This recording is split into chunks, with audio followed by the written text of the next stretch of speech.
Yan, mga makukulit na bata na to. Itong isang ito, makulit. Sumama pa eh. Sabi wag na sumama eh. Mamaya iyak yan sa putik. Isang oras lakad. Iyakin ba kaya?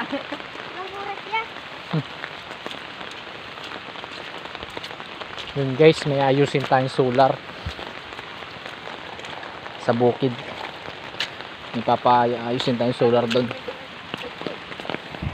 So maulan-ulan eh. Ngayon lang kasi tayo may oras para mag-ayos. Eh, no choice tayo. Bukas kasi may busy na tayo sa trabaho. Trabaho. Yun, dami ko kasing alaga. Ngayon lang may oras na mag-ano. So siguro isang oras kalahati namin lalakarin to. Yan, sumama pa yung mga bata. So isa po sa mga tinuturuan natin ng salita ng Panginoon. Sana ingatan kami ng Panginoon sa aming pupuntahan. Thank you po pala dun sa mga nanood sa ating mga videos, sa ating reels.